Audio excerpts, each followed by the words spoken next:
இப்போது நைட்டு இங்கே 10:20 ஷார்ஜாவில். இப்போ நைட்டு ஸ்பெஷல் என்னென்னு பார்த்தீங்கன்னா தோசை. இது நம்ம ஊர் தோசை ஸ்டைலில் நான் செஞ்சுருக்கேன். கீழே வந்து நான் சொல்லியிருந்தேன் இல்லையா, ஸோ கல் தோசை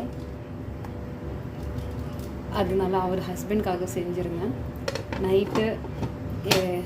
அப்புறமா வந்தீங்கன்னா சாம்பார் சிறுபருப்பு போட்டு நல்லா ஹோஸ்டல் ஸ்டைலில் பண்ணியிருக்கேங்க. ஆனால் நல்லா தான் வந்துச்சு. அதை விட்டுட்டு பார்த்தீங்கன்னா வடை. சாரி மன்னிச்சுக்குங்க, எனக்கு வடையில் ஓட்டை போட வராது. எங்கள் அம்மா கற்றுக் கொடுத்தாங்க, ஆனால் என்னால் இருந்தாலும் அது வரல. நான் ட்ரை பண்ணேங்க, ஓட்டை மட்டும் வட மாட்டேங்குது. அதனால் உளுந்த வடையில் நான் போண்டாவாக போட்டேங்க. உளுத்தம்பருப்பு நான் போண்டாவாக போட்டேன். ஸோ அப்புறமா இங்கேருந்து வந்தீங்கன்னா நீங்கள் அவர் ஃபிஷ் ஃப்ரை கேட்டிருந்தாரு. வாங்கி ஒரு 2 days ஆகிடுச்சு. சரி ஃபிஷ் ஃப்ரை பண்ணிவிட சொன்னார். நான் எக்கு பண்ணலாம் சொல்லியிருந்தேன். இல்லை எனக்கு ஃபிஷ் ஃப்ரை அப்புறமா வேண்டாம் எக்கு பண்ணிவிட சொன்னார். இருந்தாலும் என் மனசு கேட்கலங்க. கேட்டார் வாய் திறந்து. நம்ம அது எனக்கு பண்ணி கொடுத்துடணும். அந்த மாதிரி கேட்டாங்கன்னா நான் உடனே பண்ணி கொடுத்துருவேன். சரி ஃப்ரிட்ஜ்லேருந்து எடுத்து ஐஸ் போட்டு இது பண்ணிட்டேங்க.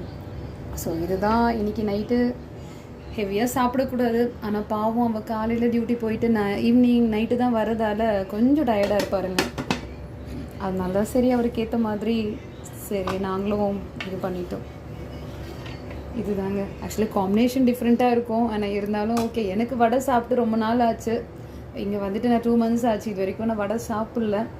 அதனால எனக்கு வடை செய்யணுன்னு ரொம்ப ஆசையாக இருந்ததுங்க.